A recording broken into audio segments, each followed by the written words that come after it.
Well, Mr. Gilloway, I think we're live, Yes, I and believe we are, Bill.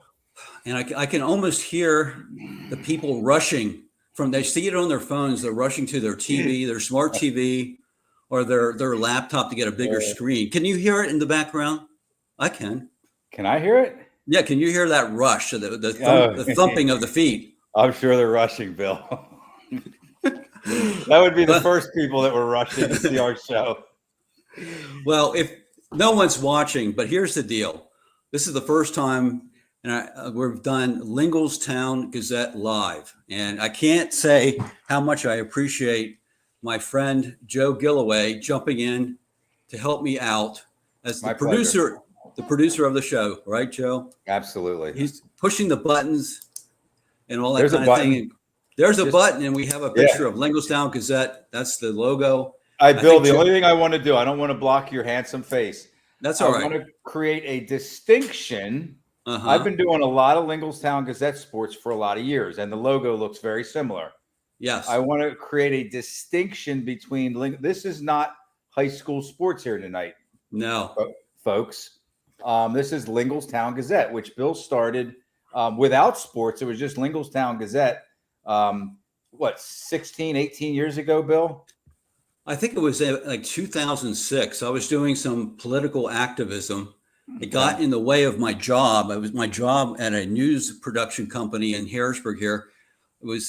I was getting too much attention, and people were like newspaper reporters were noticing me at events. And then what really led to my downfall as a political activist was I showed up on Pennsylvania Cable Network as the first blogger to ever get on that network. And I was about ready. You can't be moonlighting like out and about on the scene, right? Well, and then here's what really killed it. 2006 election was very, very controversial because it just happened. Maybe the four people watching can remember the pay raise scandal. Yes. Whenever the lawmakers gave themselves a big pay raise at 2:00 in the morning. A lot of good, popular, otherwise very trustworthy politicians were involved in that. They gave themselves a pay raise without anybody knowing. And then they left town. Town, and we actually had one of the activists that sort of broke that whole thing down on our show, This and That, the podcast. Who was that, Joe? Russ Diamond. Yes, Representative Russ Diamond became the centerpiece of throwing all the lawmakers out. So anyways, after that election, I was going to go on a show hosted by Loman Henry, who is a former Dauphin County commissioner, a longtime Lower Paxton Township supervisor, and he has his own radio network. And I was going to help him break down that election. And that's when I got the call that either you do what you're doing there, no problem, but you're not going to work for me if you choose to go down that pathway. I would have loved to have been a fly on the wall of that conversation. Well, I caught wind of it somehow. I deleted Linglestown Gazette off the internet before I talked to my boss. It was out. So anyways, I like this. This is a good story. Yeah. So what'd you do? What'd you tell your boss? I'm going to have to sleep on this. I said, Mr. Leach, the blog is already history. Okay, good. All right. So what this bonus section is all about, we're going to do some bonus content, some stories I picked up on, and many of the folks don't realize I still work full time, so I cannot devote a lot of time to Linglestown Gazette and doing full length stories and getting photos and doing that whole bit. So I'm going to use this to update everyone on some things that are happening. And the secret to this sauce is after it's over, even if only the five people that are watching now, if they're the only ones that see it, that's fine. Because I'm going to use some AI, what's that called? AI, artificial intelligence magic, and break this thing down. So you'll get these little snippets out separately in a reel or a short or something like that. So I'm killing two birds with one stone, Joe. All right. That sounds good to me. And the first one, what we're going to talk about is the heat. Have you noticed it's a little little warm out there. Toasty. I have noticed I water my flowers actually twice a day when it gets this warm, and the morning watering, Bill, isn't so bad, okay? Because it's very early. But when I go back out there, kind of like it's usually mid to late afternoon, that's when it's a little hotter. But you have to sacrifice for the flowers, Bill. Yeah, you got to go out there with a do-rag or something on your head. But I think both of us will call this gentleman a friend. This is the legs and cigar of one Anthony Cristillo of Colonial Park. That's hot, Bill. That's hot. And this is his famous or infamous pool in his backyard. Okay. So every year he gets a new blow-up pool. I try and get a membership every year from Anthony, and he will not give me a membership. But today I couldn't find the photo. He sent out a picture. He was like in an Olympic-sized pool swimming with a big grin on his face. He somehow managed to secure a giant-sized traditional pool. So he snuck in somewhere. Yeah, and just watch the jump the fence. No, Anthony's actually watching. Anthony, where was that pool? Can you identify where your new pool, not the one we're looking at here? You can take that down, Joe. I don't like those shoes that he has on. Anthony said, "Hold on a second. Let me tell you what Anthony You can't afford it." Yeah, you saw that. Okay. That's a typical Anthony response. But you look happier in that pool, Anthony, than I've ever seen you. So that's the first one. Anthony likes to go down to the shore. He's a summer guy, and if you want to know how to beat the heat, talk to Anthony Cristillo. Maybe he'll share his phone number with us at some point.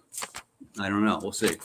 The next location, Anthony said. I'm sorry, I don't mean to secret look. Of course, it's a secret location. Yeah. I'm going to try and use some Google Map stuff and see if I can locate that pool later on, because I have some friends that are pretty good at that kind of stuff. Okay. All right. Next one, we're going to talk about the mayor of you gave a little preview. The mayor of Linglestown, unofficial mayor. Who is that, Joe? The unofficial mayor? Bill Minsker. Bill Minsker, who lives on the square. You're the unofficial deputy mayor, Bill. I've been demoted. Yeah, Bill Minsker is the mayor. You're the deputy mayor. Well, Bill is starting a project where he's going to go to 10 straight Lower Paxton Township meetings and give them ideas on how we can grow and make our township better. The last meeting, he introduced the first one, and you can pop up the picture. This is what's known as Fort Gilchrist. Back in the day, it didn't look like this in I don't know. It's probably 1700s, 1600s. When was the French and Indian War? Do you have any idea, Joe, or can you look it up real quick? When was that? I can look it up real quick. Yeah, look it up real quick, because this building apparently was there, sitting where it is, across from the Weiss store on Linglestown Road. 1754 to 1763, Bill. Okay, so this is right before Linglestown was founded by Thomas Lingle. Okay, this is the way the house looked back. I think it's 2022, and beautiful house. What's that? Beautiful house. Yeah, and look at what it looks like now. It's for sale.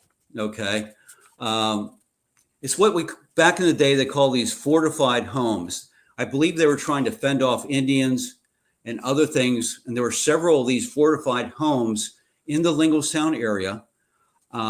If you're really into it, I'm sure you could go to the historical commission of the township and find out. This one's the only one left, Joe. Bill, there's standing.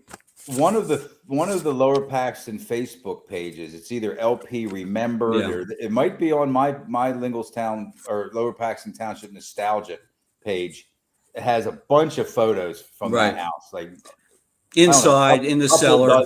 Correct. Yes. Yeah, I see. And what Bill Minsker, the unofficial mayor of Linglestown, wants to do is have the township buy it, house some departments in there, and he also wants to get some adjoining acreage and make it into a parking lot or something like that. So I'm not. He mentioned this is doable, but it's going to be very, very expensive. Can you imagine what a property, right across from Weiss on Linglestown Road would cost? I mean, that's prime commercial real estate. That's maybe as prime as it gets, other than Jonestown Road's probably the most prime. Yeah. But That's very close to that, I would imagine. Yeah, and getting more expensive by the day. So we'll see how Mr. Minsker, what his ideas are to finance that particular project. So good luck with that, Bill. If we can help out, let me know. Okay, now we're going to talk about Coons Pool. Coons Pool, this is what it looked like a few days ago. You can see it's not ready for swimming. The new board reported in recent days that they're still having the pool tested for leaks. This is something that's been done before by the prior board, and they were never able to nail down exactly where the water is coming from. So we're still on hold when it comes to Coons Pool. And apparently they have a little bit of a problem that if they want to open up mid-season, it's going to be very difficult for them to get lifeguards. I mean, by state law, you have to have a certain number of lifeguards, and they're typically hard to recruit. And you want to be doing that in the early spring, not in midsummer. So they have a couple obstacles here. It was initially the prior board worked the thing out with the township, Lower Paxton Township, that the pool would not open this year. They would devote this season to figuring out what goes wrong. Correct. And a new group came in, especially a swimming team, the Piranhas. And they wanted to push the envelope and try and get it open, but it's stalled at the moment. So that's the update on Coons Pool. I think it's important that you mention that, because I was on a Facebook page yesterday, and the natives are getting restless, and they're starting to get angry with the board or whoever. I don't know. They're angry. They're not happy that they can't go swimming at Coons Pool. And I tried to remind these people. Really, I should have just ignored these people, but I kind of stepped in. I said, "Listen, we went from not going to be open at all to, hey, let's roll up our sleeves. Let's kind of dig in and see if we can respond to these members or would be members, that really want the pool open." And it's kind of biting them in the rear end right now that they even committed to trying it. Well, give them credit for trying. We'll see what happens. But yeah, let's move on here. And what you're looking at is Linglestown Gazette Live, hosted by my friend and partner Joe Gilloway, and it's also being hosted by This and That, the podcast. And we'll talk about that in just a few minutes. But the next thing we're going to look at, there's a new crosswalk safety feature in Linglestown. And here you're looking at it. If you look down at the lower part of that pole, this is right at St. Thomas Roasters. This one's across the street from St. Thomas Roasters. There's a crosswalk there. The bottom at the part, you see maybe a little yellow circle. You push that thing, and then below the downward arrow, it's like LED lights start flashing, and it warns the cars that someone needs to cross. So that's fairly new. I believe it was put together with a state grant of some sort. I don't have all those details, but that is new. Look for it if you go through Linglestown Road. If that's flashing, there's a human being about ready to cross Linglestown Road. Okay, so that's a nice feature there. It gets a lot of traffic. Quick restaurant update. You have some news on two locations. Here's the old Chef Tony's location and church, again, pretty much right across the street from St. Thomas Roasters. I checked it out over a week ago. There was some activity there. Someone was doing something. Take that off a second, Joe. I put my hands up to the window at the door, looked in, and there was looked like an Asian man in there. He looked at me. It looked a little troubled that I was there. He came out. He didn't want to talk to me. But I did find out afterwards that there appears to be a Vietnamese restaurant gearing up to move into the church building. That should be good. And then we have some strange looking language on the next location. This one's in Linglestown Plaza on North Mountain Road. Yi Pin. So I did a little research on that. I think there's a Yi Pin down in York. It's a Chinese restaurant.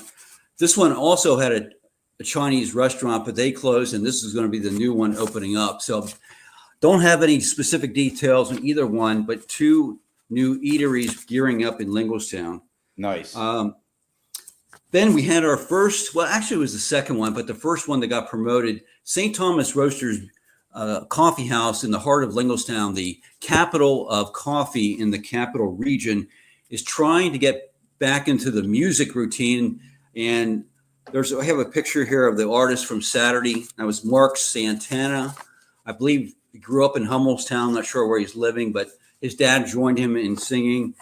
Unfortunately, there weren't too many people there, and I tried to promote it with a reel on Saturday afternoon, probably too late. I had all kinds of information up there. The coffee house did it. So it ended up the first hour, myself, my wife, and a friend, and then Mark's family showed up. And that's really the only people who were there. I don't know what happened the second hour because I left to go hiking. But if at all possible, consider coming out and just spending even 15 minutes or 20 minutes and getting a cup of coffee, iced coffee. I got a smoothie. You can actually get smoothies with whipped cream on them, Joe. You got a smoothie? A smoothie. That's not very manly. What? Did I ever claim to be manly? I mean, let's start there. Okay. Although I want to tell you, my masseuse, I told her a story about how I screwed up in 2018, 2019, made some really bad decisions and what I did to correct it. And she said, that was the most manly thing I've heard in a long time. Just coming clean about my indiscretions. Yeah. Okay. I like think stupid. Most women like to hear that if you're willing to talk about your struggles and your challenges. Yeah. Again, you're watching the warm up. We're going to be talking about various things with Linglestown, Lower Paxton Township, and all the various things happening there with Brad Gottschall's resignation and working through that in just a few minutes. Bill, before we move on from the St. Thomas, maybe we can start just briefly mentioning the upcoming talent that he's got there. Jeff's our friend, and Sure. I don't know what the upcoming talent is. They haven't sent anything out yet that I've seen. Okay. So we'll just have to wait and see. But we can certainly promote that. Okay. So Joe, I'm going to send it your way. Give us an update on This and That, the podcast. What do we have coming up? Let me see here, Bill. I just made a little list here. I have some scheduled and some we're still sourcing guests. This Thursday, the 26th, Bill, we're going to talk to 3, I believe, board members or executive board members from Big 33, people that run Big 33. And that's a once a year football game. It's with all stars. This has been going on for many, I think since the 50s. My mother was a majorette and she got out of school in 58. So that definitely since the 50s. But things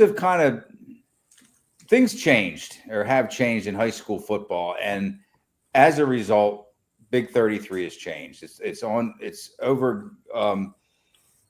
They're experiencing some challenges. That's all I want to say. And I don't want to get into what they are. I think a lot of people that follow high school football know what they are, but we're going to talk about that and how people can help bring this back to, the prominence that it once loved and experienced for the fans.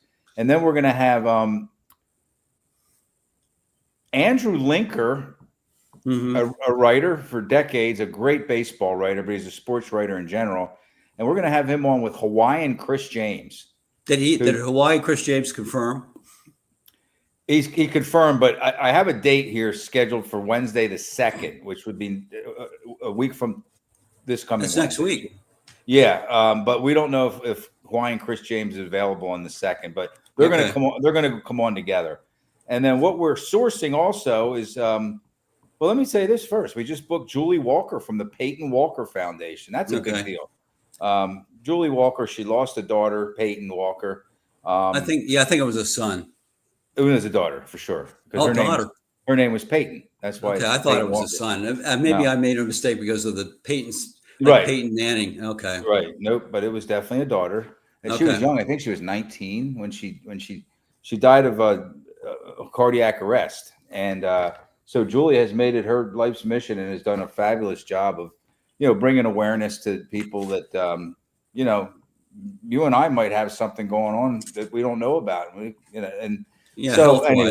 Health-wise. Yeah. So, and then the two that we're still trying to put together. We have Central Dauphin School Board, 3 more school board members. That's in the middle of August. And then Colonial Park Mall, Bill. That's right. We're working on. That's going to take a little bit of work to get some of these players, some of the people involved in that. So sorry to take up so much of your time there, but we really have a lot going on with This and That, the podcast right now. Yeah, but we're just winding up this warm up to our commentary section here on Lower Paxton Township and some of the problems with the township manager and how things are moving along. Just two other quick things. Joe, I think I'm right on this. I've been very busy. I lose track of time. But next week is July 4th, isn't it? Is that, or is it? Am I wrong? No, the next Friday. Next Friday, a week from this Friday. Yeah. Okay. Well, I believe the Linglestown Fire Company / Lower Paxton Township fireworks are on the 3rd. I believe that's when it is. Do you have any idea? I thought that's when it was. They're on the 3rd. They're on the 3rd. They're on the 3rd. Yeah. And what day of the week is that? I have completely lost Thursday. Thursday. Okay. Yeah. All right. Well, just a note for all those pyrotechnics out there that because of the combination of state law and local ordinance here in Lower Paxton Township, most of our highly populated, densely housed township is off limits to amateur fireworks. I mean, it's not allowed because you have to have so many feet from where you're setting these things off in a building or a home. But no matter, even if those laws do very little. I know you've had a lot of activity in Colonial Park. A lot. Yeah. And most of it's illegal. So I would just ask those. It's all illegal. The stuff around my house. I think you need 150 feet. Yeah, I think that's half a football field. And there's not that much unused land around my house. So yeah, anything that goes off in the middle of Colonial Park or wherever I live, it's somewhere in Colonial Park. So I'd recommend finding a farm field somewhere and getting permission to go out and do it. But if you do see someone doing it and you can actually locate them, you know specifically where they're at, it may be worthwhile calling the police, the non-emergency number, and just letting them know. But the key is you have to know where they're at. I don't think the police want to go on wild goose chases given on a July 3rd or 4th. No. But it's out there. I just want to remind people we're in a city-like environment, except in suburbia, and there's just no room for it. And the last thing is, let's just end with this one. I have a friend, Tim Burns, that maybe some people will recognize. He used to be on Wink 104 when I first started hearing Tim. He was on WKBO 1230 on the AM dial. I recently found out that Tim's not doing so well health-wise. He's had some problems with strokes, and he had a major one back in 3 years ago. And I visited him recently. He's apparently stable and doing well, but he has a hard time talking. I don't think he can move around very much. So he's just not doing well, but he really, really loves getting someone to show up and visit him. So I'm trying to get some of his colleagues together. And if your life was impacted by Tim, I mean, I think what I'll do is put my mailing address and have you send things to me, and then I'll pass your note of gratitude or whatever you want to tell him, get well soon, whatever it may be. I'll pass it on to Tim. So if you're the praying type of person, pray for Tim, because I think he needs all the help he can get as he works through this thing with his wife helping him, Yolanda. Did you ever listen to Tim? Yes. Joe? Very, very good. He made you feel like he was sitting in your living room or your kitchen. Absolutely. And he lived in Linglestown most of his life, a lot of his adult life, on Jacobs Avenue, which is just off of Route 39, Linglestown Road. And so that's the story on Tim. I just wanted to let everyone know he's still with us, but having a hard time, and anything you can do, I'll get the address. You can mail it to me. I'm just concerned about him, and if you can pray for him, I'd appreciate it. So we're going to transition, Joe, over to our main segment here with This and That, the podcast, hosting for the first time ever, Linglestown Gazette Live. My name is Bill Bostic, and Joe next to me here is producing the show, and he has some things to add as well, because with This and That, the podcast, we've been trying to work through some of this stuff and keep the general public up to speed on what's happening with the township.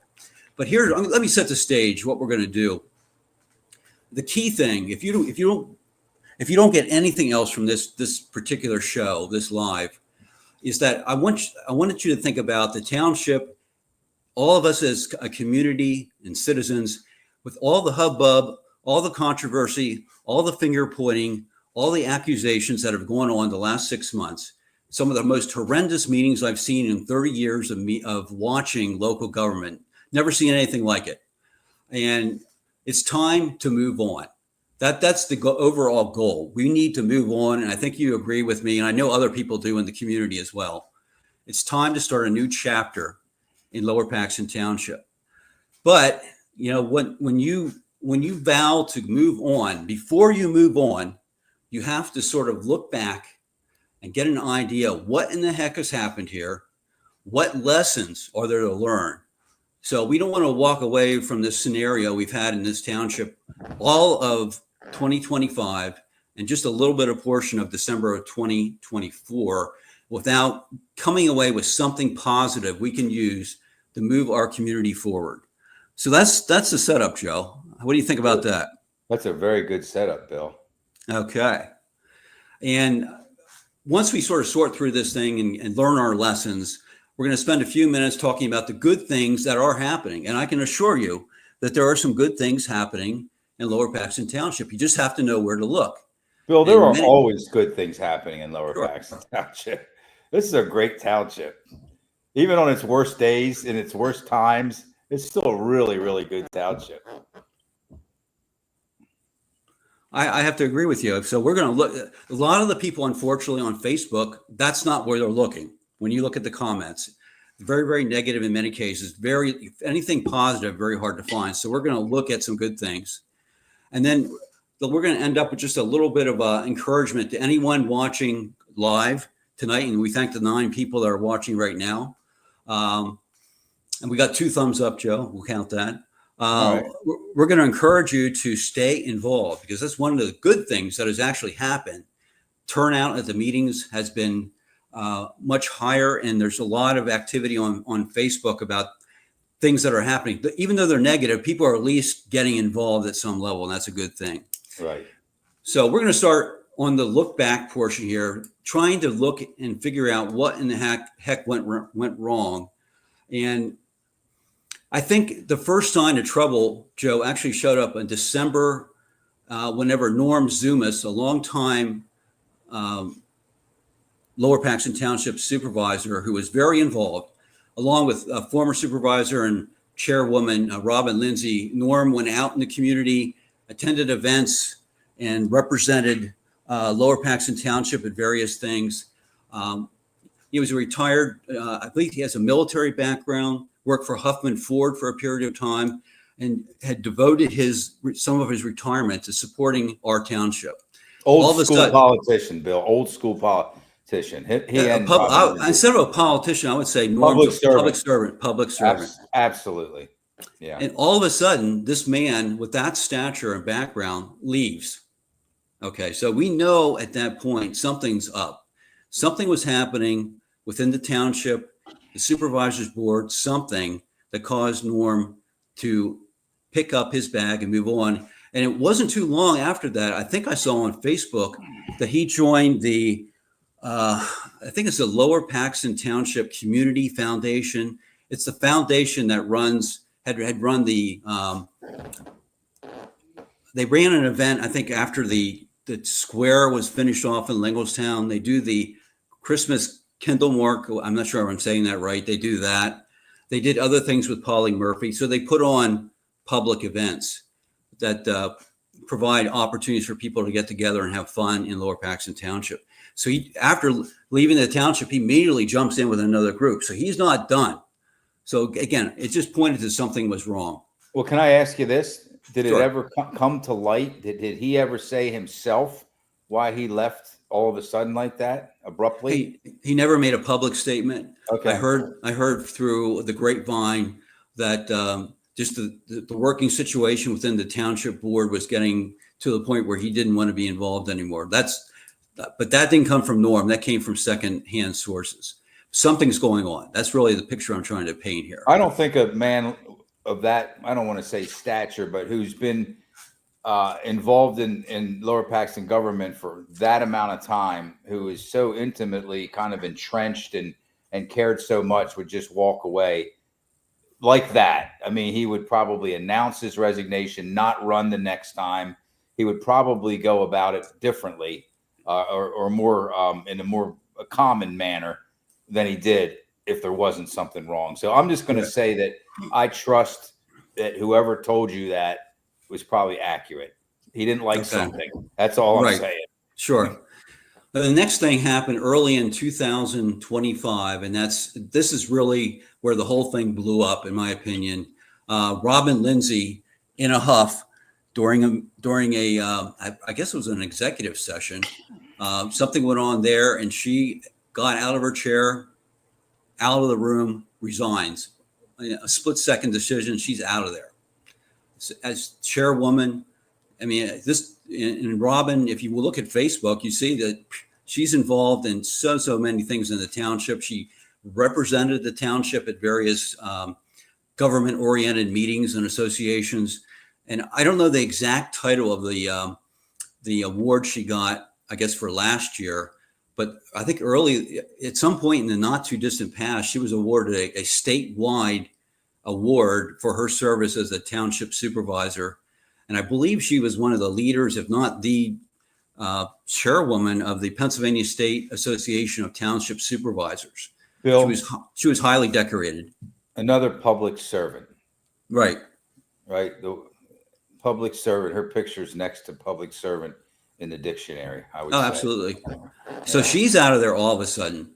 And it's not any, and then Robin took to the airwaves. She went either on her own, she had some help, and she got some publicity on a few TV stations where they came out and interviewed her about what was going on. So it really is no secret that Robin and Township Manager Brad Gottschall did not, for whatever reason, get along that well. And it didn't even start well for Brad back 7 or 8 years. He was hired in 2018. Robin was the only supervisor who voted against him being hired. And based on a report I actually filed for Penn Live, the reason was that he didn't have the specified experience as a manager of a municipality. He had maybe 2 years of experience at two small boroughs in the state, Indiana borough out west, and then Millersville before he came here. So she was not highly impressed with his background from the beginning, and it ultimately didn't work out.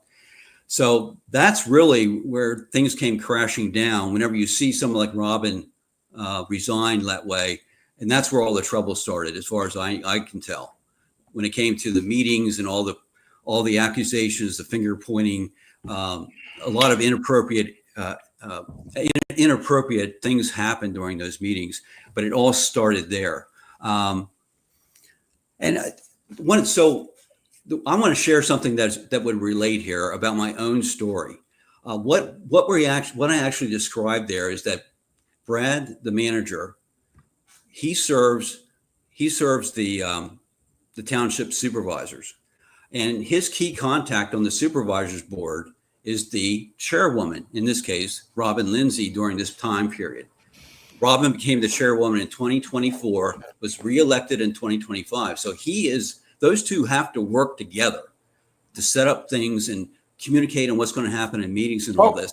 Talk briefly, Bill, about the kind of the power structure, who reports to whom, or how they're supposed to interact. Well, if you look at the state has outlines how this thing is supposed to be structured. And it's very simple. The leaders of the township or the board of supervisors, they're the policy makers. They make the decisions. They oversee the township manager and the whole staff at large. But their key contact is the manager, because the manager's on scene day by day during business hours, taking care of everything. That's a key link. So the supervisors are charged with overseeing the manager and getting things done through him. Okay, so it was incumbent upon any manager, be it Brad or anyone else, to get along and work side by side with the chairwoman. It didn't happen. Okay. Now, this happens. It happened to me. I worked for Central Pennsylvania Business School. I was a graduated from the school. I had a 4.0 average. I was like the student of students, right? That type of thing. And not too long after I graduated, Joe, I went and got a job there in the admissions office. Okay. I worked a little while with them, like one season recruiting students. I left for a period of time whenever at the time, my wife to be decided to go to graduate school in the Philly area. I moved down there with her, worked for Prudential Insurance and all that kind of thing, got all kinds of customer service awards and that type of thing. But when I moved back, I went back to work for Central Pennsylvania Business School. It's now Central Penn College. Mm-hmm. And the original owner of that college, it's been around a long time, but this Bart Milano, he lived in Lower Paxton Township. He bought it and moved it from Harrisburg to Somerdale. He retires shortly after I come back, and he put his son as the head of the school, the president. His son was an accountant. Okay. He didn't have any experience as running anything. He was working in the accounting office. Okay. And so I didn't get along with him. I wanted to go 100 miles an hour, Joe. And the new Todd Milano, the owner at that time, was so green. He was like, wait a minute, you're going way too fast for me. I can't keep up with you. And then I had a premature daughter that added some pressure. So, but it got down to the point we did not get along. I did not really respect him, but there's the error.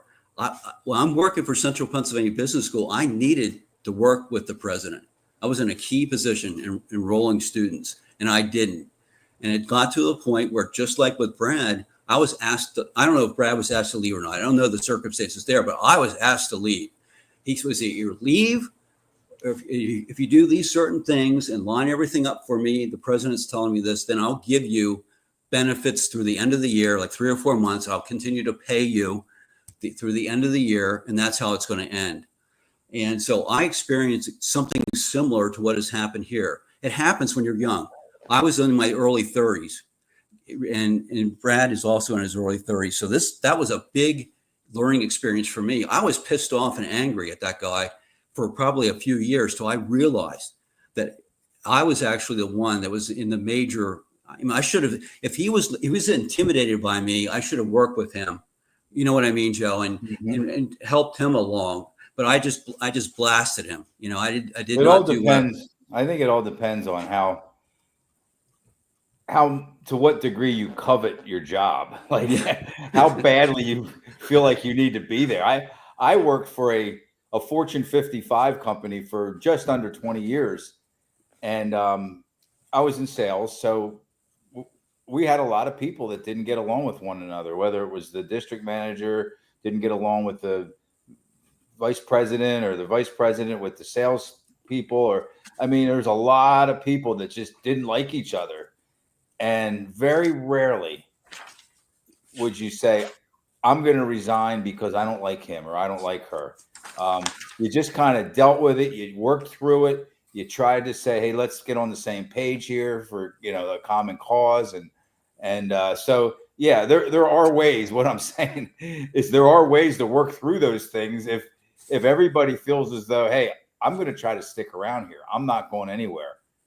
Now, if you're on the board of supervisors, you're making $5,000 a year plus health insurance, there's not a whole lot of incentive. No. Okay. Let's go back to what we started here. We're talking about Lower Paxton Township Board of Supervisors.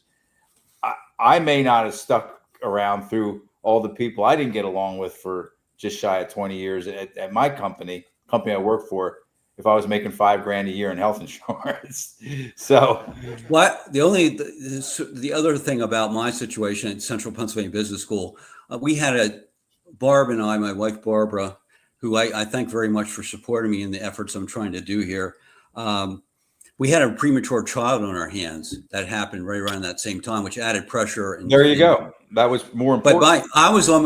But whenever I got canned or asked to leave, my next job was being Mr. Mom. So I had something out there, and that probably loosened my lips a little bit in terms of, going after Mr. Milano at that point in time. And if Todd, if you're watching, I apologize for being an a-hole in that scenario.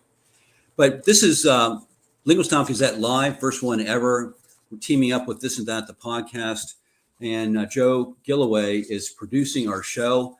I can't say sponsors. I don't have any sponsors. As Hey, I tell Bill, people, what?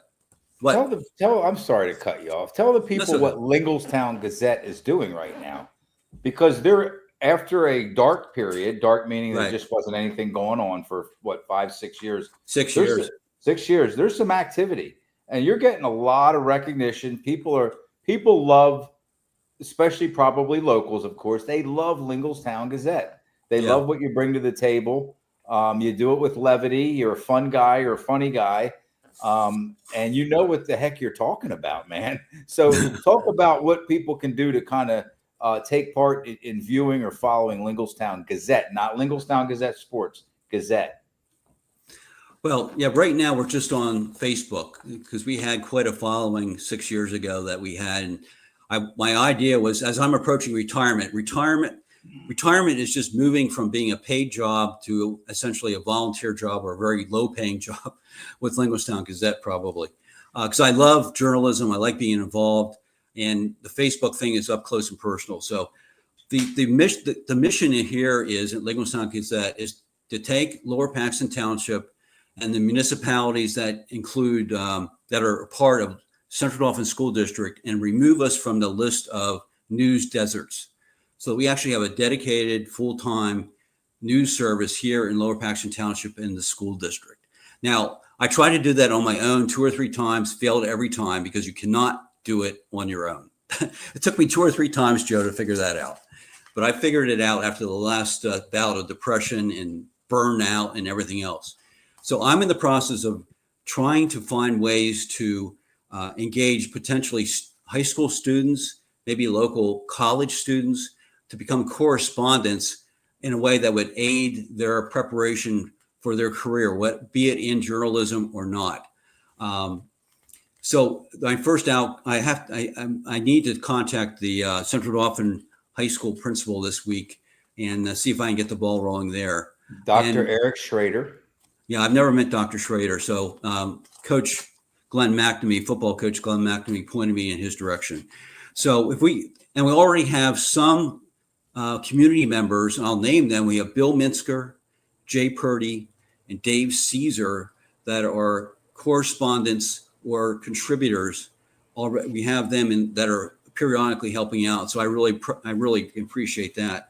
So even people watching now, the 8 people watching now, if you wanted, you don't have to go to meetings. You can just watch them at home on video and take notes. And that would be shown to you how to do it. It's very simple, but if we work together as a community, we may be able to pull this thing off. Mm-hmm. And of course, I'm going to be working towards getting some money because right now I have to pull money out of my own pocket because I don't have money to buy a bag of coffee. I don't have a coffee maker because I can't afford one. I don't have money to spend. I'm using equipment from days gone by. Bill, I got a coffee machine in my basement you can have. Thanks, Joe. Seriously. Wait a second. No, wait a minute. I'm embellishing this a little bit because I wanted to drink less coffee. If I have it within arm's length, I'll drink it all day. So now I don't mind going out and getting it. So I limit my coffee. But you do have a coffee maker at your house. It has an inch of dust on it, but I do have one. It could be cleaned up. All right. Thank you. Certainly. You're our friend. Anyone would give up a coffee maker. Anybody that would give up a coffee machine maker that's been sitting in their basement for 5 years. That's got to be a friend, right? So what we're going to transition in now, there's been a lot. Some people are probably waiting for the hammer to fall. We're going to go after someone viciously. Not going to happen. Not going to happen. Yeah, we don't do that. But there's been a lot of talk on Facebook and elsewhere about Brad Godshall's salary. Let's just start there. The salary. This is me interviewing Brad when he was voted into his position as township manager in November of 2018. I was actively working on Linglestown Gazette, and this was turned into a video. I did a report for PennLive.com. So that's the very first day he was officially part of the township. That's the nice facial hair you had going there, Bill. Yeah, it's. I don't think that's going to come back. Okay. Old man Bostic look. Right? But Brad's salary was almost $190,000 a year. Here it is, $182,000 $909. Let's call it $183,000, a very healthy salary. But Joe, you did the research on this. You found that at least in one instance, one thing we can compare, this is not out of line when it comes to township managers in large townships like this one with 55,000 people, a lot of acreage, a lot of roads, a lot of employees, all this activity.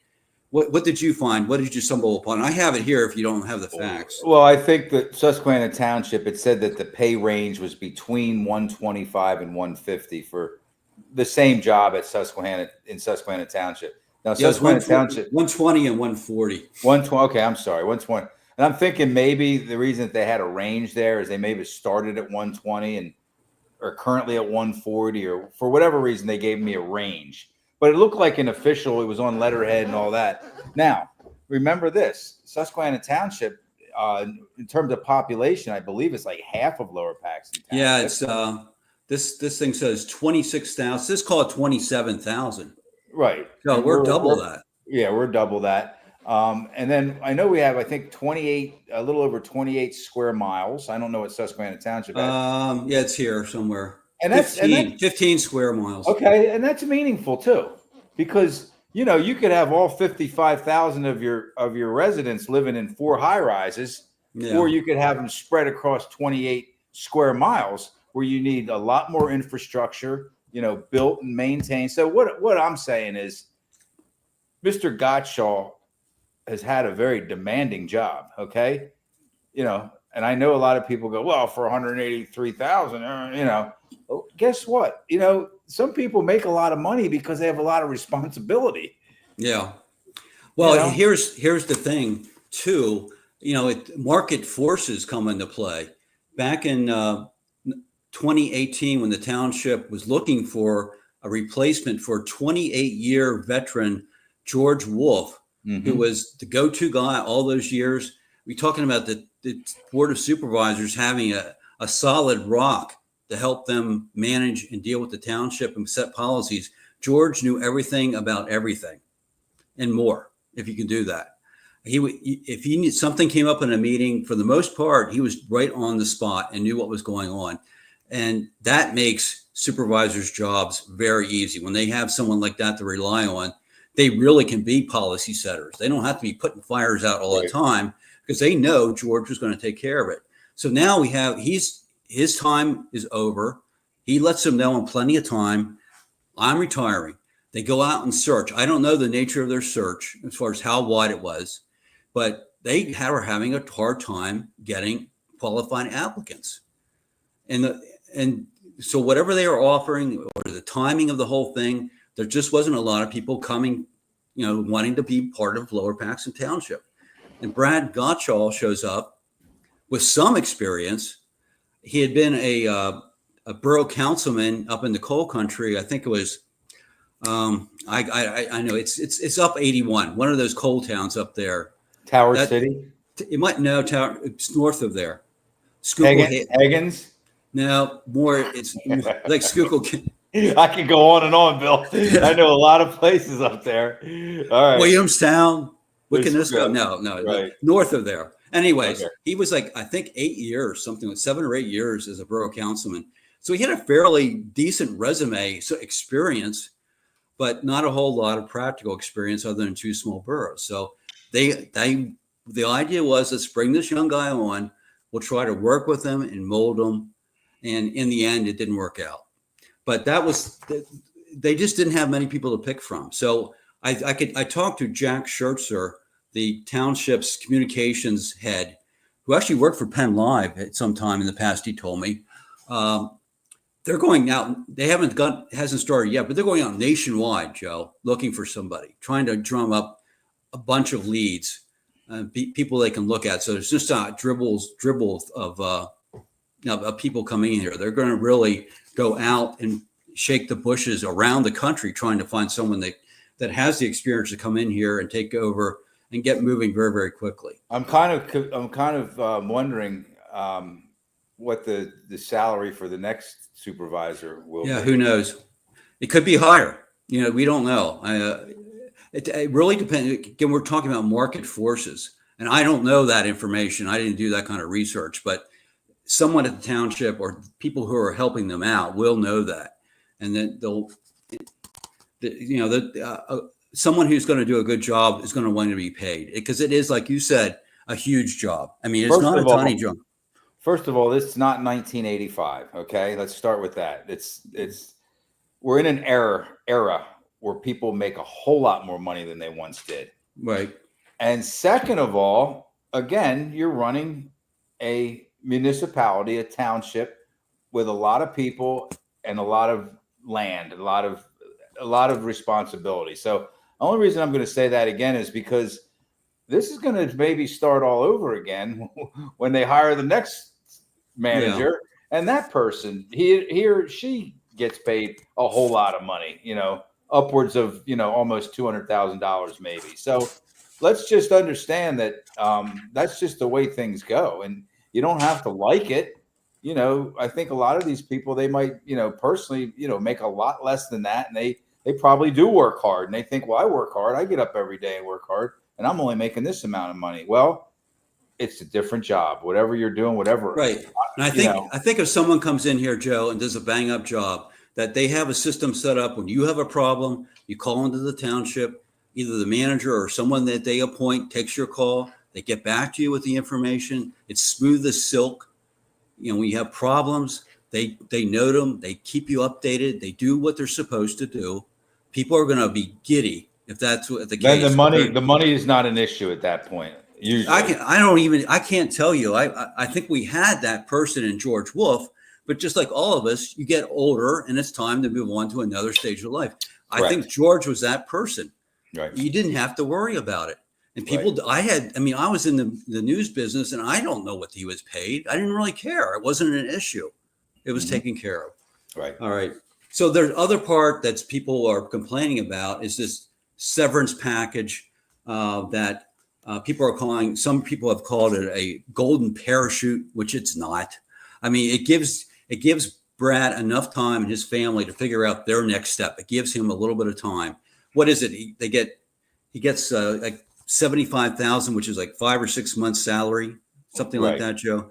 Well, it's not 6. If he was making 183, it's about what, 5 months? Yes, here it is. I have it right here from Penn Live. He's 5 months salary, $76,000 and change, plus he's going to be compensated for any unused paid time off. And then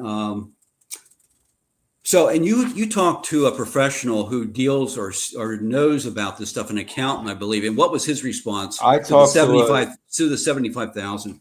This is a long-time Lower Paxtonian, born and raised, actually took part in Lower Paxton government for a number of years. He's a professional accountant, owns his own firm. And he said that this is just par for the course. It's protocol when somebody of this stature, and it's, when you're the township manager and you have that kind of salary, you have stature, for them to be able to part ways and I'm going to tick some people off, but for only $75,000 or $76,000, that's not a big deal. It's kind of goes with the territory that a person like Mr. Gottschall, in this case, would be given a severance package. And let's just be clear about this. Besides him just getting the money, the township, it's written into these contracts, into these packages, that Mr. Gottschall probably is written in that he will not be able to share any information that he's been privy to, or bring any lawsuits against the township. So there is value to the township and to the taxpayers in giving Mr. Gottschall this $76,000 plus whatever goes along with it. Right. If this would ever leak into the courts, then we're talking about big money, because now we have lawyers involved. And you don't want to do that. And these things are designed that you have a somewhat amicable parting of the ways, that you don't have any nonsense in the courts.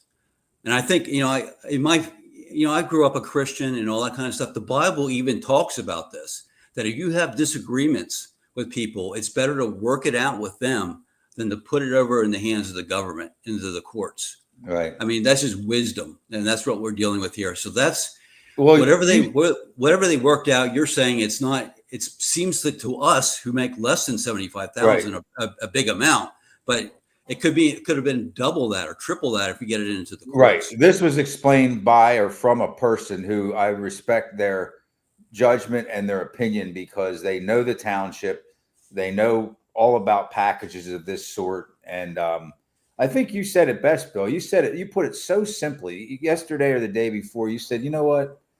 I don't want to tick anybody off, but you said it's time that we all move on. Right. Okay.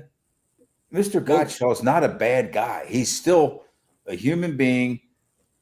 Let's just let him finish off his work for the township, for us, the taxpayers, and wish him well. Yeah. And as far as that, they also had a consultancy agreement that it wasn't explained. It didn't really tell who the consultant was, but it's going to be Mr. Gottschall. They're going to be able to bring him back and help run the township as needed. And then I just learned again from Mr. Schertzer, who's the public relations head at the township, that Adam Koshiba, he's a public safety director. So he heads up the police as well as oversees our volunteer fire companies. He's going to be serving as the assistant township manager and probably doing a lot of the stuff that needs to be done. But then some of the more technical things that pop up, they have the opportunity to bring Brad Gottschall back in to do that kind of stuff. And they can call that off at any point, apparently. So it's not during the transition, let's call it a transition phase. Right. Mr. Gottschall will stay on for a certain amount of as needed. Yeah. And I like that, So yep. So this is Linglestown Gazette. Again, we're not sponsored by anyone. If anyone's interested in sponsoring, contact me. We'll work out a plan. I think that'd be a great place for a local business or individual or some other kind of, non-profit. I don't know, whoever. Well, and I'm also working, Joe, very hard to sweeten the pot, that if they work with Linglestown Gazette, they may be able to get some help through artificial intelligence. So I'm working with a company to put together a package for our sponsors that they have wouldn't be required, but they have the option to get help to simplify and streamline their business where appropriate with artificial intelligence. So I'm working on that. Hope to be able to track them down tomorrow. I was supposed to talk to them last week, but that didn't work out. So I'm still trying to track them down, because you know what, Joe, if it works in Lower Paxton Township, if we can work together as a community, help some businesses, get some students some exposure to government and writing, it's going to work anywhere. I mean, it could Timbuktu, Missouri, they may be able to do the same thing and model it after what we're doing here in Linglestown Gazette. Right. So that pretty much tells what happened. Let's very quickly, a couple things. What did we learn from all this, Joe? Do you have anything on the top of your head? What did we learn from all what? All this activity, all this hubbub, all these problems. The whole show from the beginning to the end, just in terms of Coons Pool and from December, Anthony's feet, and you mean the whole deal. I do not like those sandals; they are ugly. But they're kind of like Italian colors. They're Italian, yes. Okay, so I'm going to answer your question, but you have to tell me what specifically. What did I learn from what? From December 2024, when Norm Zumas left, to the day that we found out that Mr. Gottschall was parting ways with the township. What have we learned from all this? We have learned that hopefully the next manager that's hired will have better relationships with all of the supervisors. Okay. And let me dovetail on that one. And that also that they would have, if we want 5 years of experience minimum, that they have 5 years of experience. Right. In dealing with employees and dealing with problems and interacting with the public and all that, they have some solid experience. Because going from a 5 or 6 or 7,000 person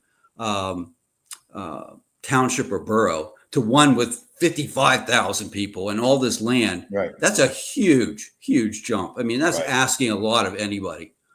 And we've also learned that if and when folks don't get along within that building, whether it's paid employees or the manager or the board of supervisors, or a combination of all of them, that they do their best to try to work through the animosity and work through the whatever discrepancies they may be experiencing. I mean, that's right. And I think another thing would be that the board of supervisors has to understand that they're not, even though they're charged with the whole township, their real charge is to work with the township, work through the township manager in a positive way. That it's not their job to try and solve all the problems. We have someone that's going to be paid nearly $200,000. They're there to help our supervisors get the job done. right. And if they don't get it done, then that's a problem. You either got to work with them or you got to find somebody else. Right. But don't let it get to the point where it festers to where it has here in the township. Correct. And so those are, I think, the main things. And we're really talking about just taking a little bit different approach, understanding what your role is as a township supervisor, and understanding how important the township manager is to the whole operation. And when things don't go wrong, they go very wrong. Let's move on to good things that are happening here tonight on Linglestown Gazette with the help of This and That, the podcast. I'm going to just rip off, because we've been on here a little over an hour, some of the things I've noticed. And then, Joe, if you have something I'm missing, you jump in. First, we have Lower Paxton Township Bureau of Fire. Finally, we've gotten to the point now where the career firefighter program has been pushed through. We heard from Brett Graham last week on our show, This and That, the podcast. I think we're in good hands. That show is archived, by the way. Yeah. You can go back and watch it. Go ahead, Bill. Yeah, I'm very confident in Adam Koshiba as the director of public safety, and then Brett Graham. They've done a great job interacting with the board, with the public. You know, Mr. Graham did a great job on our show, just explaining what's going on. I feel like with them in charge, we know, tragedies can happen, but I think they're going to give us our best shot to be as safe as we can be. And I also was encouraged by the 3 volunteer fire companies, Linglestown, Paxtonia, and Colonial Park. In public meetings, these guys seem to be working together in ways that never happened before. And that's in part due to Mr. Graham and Koshiba. So that Bureau of Fire is a positive, I would say, Joe. Yes. And then the other, key departments in the township seem to be doing okay. It's not that not things are perfect, but we have the Lower Paxton Township Authority. They have some problems in working with one of their contractors. And there's one neighborhood in general, we had some discussion earlier in our season with This and That, the podcast, but they've been at this sewer thing for years and years and years, and it's progressing. I think based on, we had a guest on that was talking, it might have even been Brad, that we're seeing the end of the tunnel, that project of rebuilding our sewerage, all the pipes throughout the township, is getting towards the end. So, that is, though there are problems, it's still positive, I think. Parks and Rec. I think we have a great Parks and Rec program. It seems like we have a good director. They've redone the parks with the money they got from Wolfensberger Park off of Wenrick Street when they sold that. That's moving in the right direction.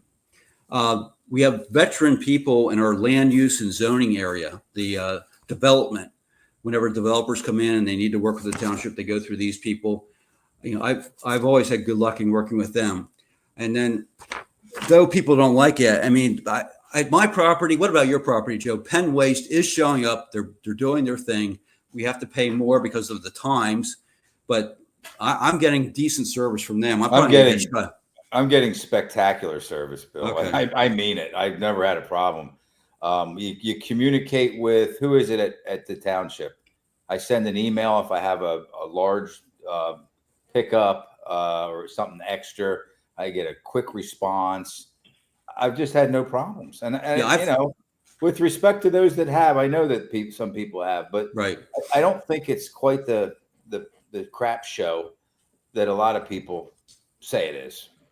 Yeah. I've called in I make phone calls into the township. You have to call the township first when you have a big item. Yeah. or contact them via email. I've called and said, "Heck, where are these guys at?" And the message goes from the township to Penn Waste. I think I got calls directly from Penn Waste to say, "Oh, yeah, they'll be there." Yeah, I mean, so if you do pick up the phone, don't rush to Facebook and start complaining. Oh. Pick up the phone and talk to them. They'll take care of you. I had a large item. I don't remember what it was. There might have been a couple large items. Maybe 3 months ago, they forgot to pick it up, right? So I called the township. They said, "Would you call Penn Waste?" And it took me a couple minutes. I called Penn Waste. They said, "We're going to find a truck and we'll have it out of there within a couple hours. Yeah. We'll have somebody stop when they're done with their route and pick your stuff up. By the time you go out tonight, it'll be gone." You know, that's good service. They didn't have to do that. Wait a minute, Joe. You didn't put that on Facebook? Well, no, I should have put. You're saying I should have. Where are they at? Where are they at? Can anyone? No, I didn't put it on Facebook. I knew it was going to be gone eventually. Okay, I'm just kidding. I know you. All right. The last thing is the theme here is moving on. It's time to start a new chapter in Lower Paxton Township. We have big issues. We're just going to list a few here. We have to replace some key staffers, starting with the township manager. And then I talked to Mr. Scherzer at the township. He identified two other people. Sam Miller, who was the assistant township manager, left before all those things happened with Mr. Gottschall recently. He got a job as the chief financial executive of Perry County. And Mr. Scherzer described it as a step up for Mr. Miller, Sam Miller. And it seemed like he was doing a good job, but he moved on for greener pastures. So we have his spot. He did a lot of the financial analysis and work. He was an accountant. He's a certified public accountant, I believe. So we have that seat to fill as far as a job. And they also have IT manager, the computer guy, the tech guy who was doing that. It's not named in this information, but that's not important. Tech guys, Joe, they get the back broom closet with all their technology, and that's where they put them. You never see them. I know they just do their job. They just do their job. You can't survive without them. Yeah, you just say. When you talk to them, I get nervous because you never know if you're going to understand a word that they say. But I used to feel embarrassed because I didn't understand the language, you know, and I wouldn't even know how to explain what was going wrong with my computer, you know. I would get nervous before I'd walk into their lair. I don't even know how to turn this machine on. Yeah, I don't even know how to explain to you what's going on, and they just kind of chuckle, and they're used to that, you know. So we have those two positions to fill, and those are key positions, especially the assistant township manager, because what the township decides, one manager can't do it. I mean, I don't know how George Wolf did it all those years, but he did it. I think the township has grown since he's left even. So Bill Minsker says, don't forget about Director of Economic Development. I bet you that was probably on your list, right? That was not one he listed. So I'm not going to, That was a position that was in place. Whether they're going to bring in someone new, who knows? This is unknown at this point. And also Mr. Minsker was talking about, he was disappointed that the Penn Live reporter referred to Lower Paxton Township as a borough. I mean, that's the worst thing for someone who loves your township to refer to as a borough. That's like fighting words, Joe. Like Pembroke's not correct, borough, right? Pembroke's a borough. I think it is, yeah. Dillsburg, where I grew up, is a borough. Yeah. Okay. All right. Yeah, boroughs are a little bit more tightly wound geographically. You know, like our township spreads out all over the place. A borough is going to be a little bit smaller and compact. Colonial Park Mall, we mentioned that earlier in our bonus section. Mm-hmm. The mall is a centerpiece of the township, pretty much right in the center. It's still operational. I go over there with my granddaughter and we run around and make noise, run into some stores, especially the pet store. It's being maintained inside. The outside's starting to deteriorate a little bit, but the township has done some work on it, but that's a big issue. We don't want that thing to decay. Or it's worse yet, that the owner reneges on his tax bill. That's money we need to run this township. That's a huge property. So, in a lot of, I want to say a lot, but a significant number of municipalities around the state are dealing with dead zones, malls that are deteriorating. No one's taking care of them. The youth can get in there and mess around and do whatever youth do, start fires. I think a fire happened in one down in Hanover. So these things can become very problematic. We're not at that point here, thankfully. The township has done some work, big project. We need to move forward on that. The youth, the adults can do that too, Bill. Really? Yeah.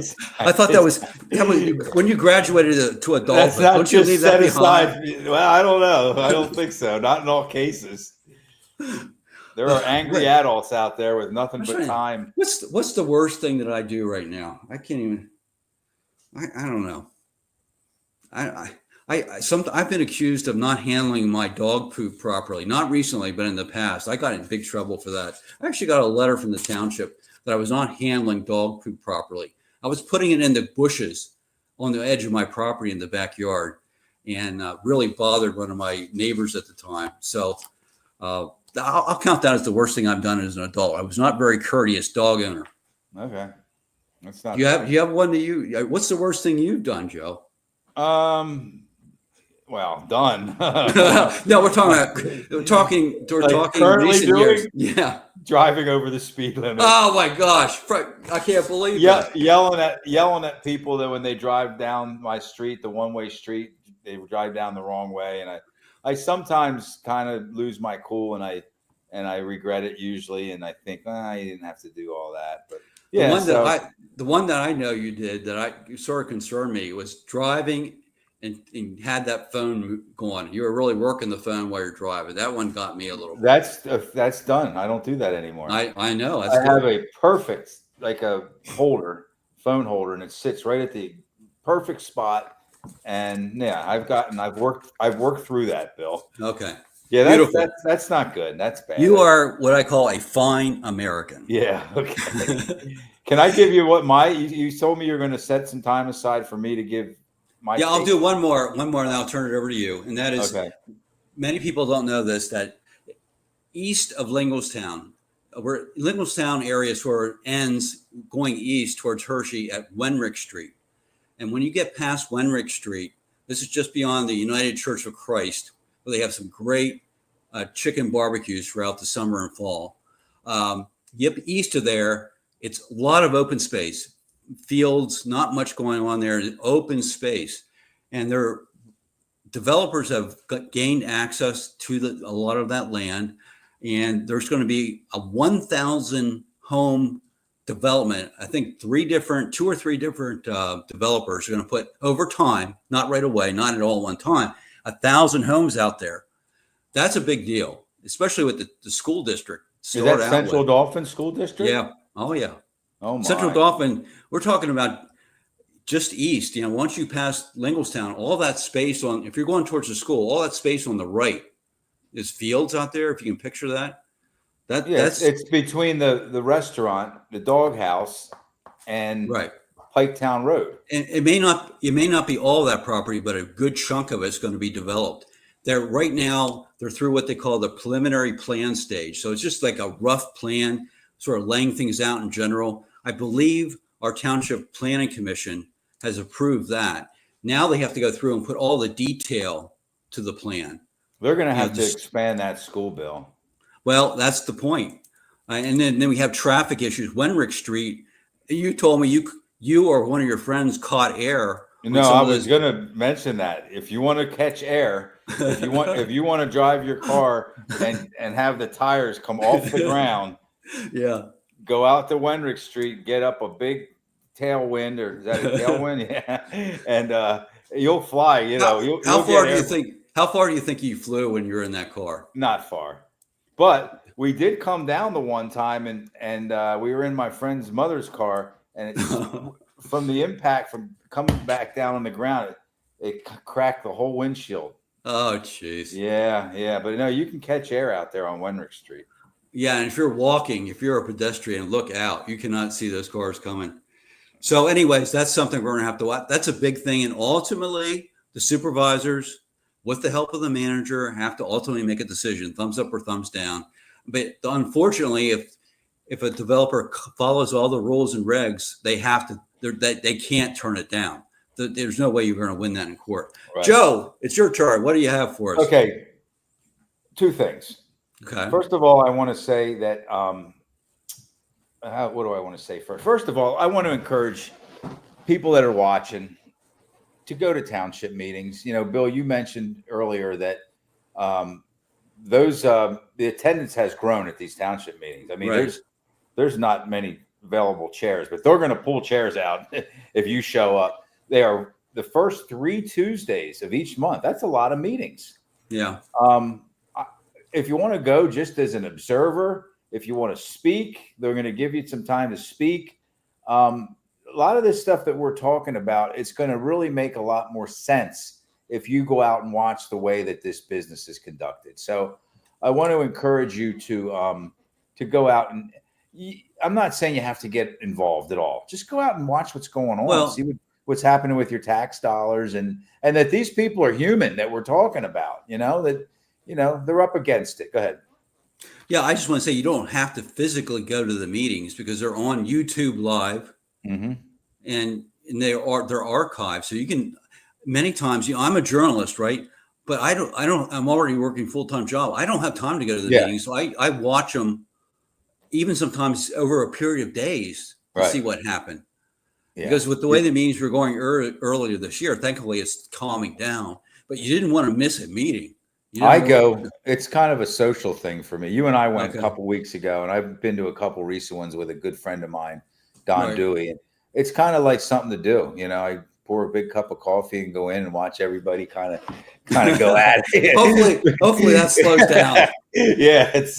And then the other thing I wanted to mention, and this is a Linglestown Sports or Linglestown Gazette production, but I want to mention that, with this and that, we are going to try to get a nice blend, a nice mix of local government shows, which we seem to been doing a lot of because there's a lot going on with kind of arts and leisure and stuff like that. So that's the goal, folks. But I really like, Bill, thank you for having me on this tonight. And I enjoyed it. And a reminder, this is Linglestown Gazette. Go and like the page and start, following the page and interacting on the threads because Bill is back. And Bill is, we're talking about Bill Bostic here. Bill is back and Bill is, I want to make sure I'm just throwing the name Bill out. There's a lot of, Bill, you're back. You're great at what you do. You're entertaining, you're informative, you're knowledgeable. And, if anybody just wants to kind of follow something, get away from like Facebook pages or threads that are negative and everybody's just arguing, jump on Linglestown Gazette. It's all different than that. Yeah. The other thing I have made a commitment to do, maybe at some point it won't be able to, but I respond to comments. It's a point I make. I mean, if people have questions or whatever, I respond to them as much as I can. And that doesn't mean I'm 100%, but I'm trying to interact with people, encourage them to get involved and all that kind of stuff. So, hey, it's been a great show. I mean, there's been a handful of people. There's always been 5 to 8 people watching. So can we thank them real quickly? Absolutely. We can thank Anthony Cristillo. I guess his wife, Teresa Cristillo, made a comment earlier. She said it's cool. I would like to know, is it me? Am I cool or is it Joe? I doubt very much. Joe Murphy. Yep. Joe Murphy. Thank you. Bill Minsker and Everett Hamilton just jumped in and said, good show, ! Well, if that's coming from Everett, I take that seriously. That is a good review. Everett, I can't thank you enough. Appreciate everything you do. All right. We're going to say good evening. I think we'll try and do this again whenever we have enough content. And be sure to check us out. Have a good night, everybody. Thanks so much for checking us out. This is Bill Bostic. For my producer, Joe Gilloway, good night from Linglestown. Colonial Park. Colonial Park, too. Yes. Do you know how to get us out of here, Bill? Yeah, I'm trying. End stream. There we go. I don't think you ended it altogether, Bill. Looks like we're still live.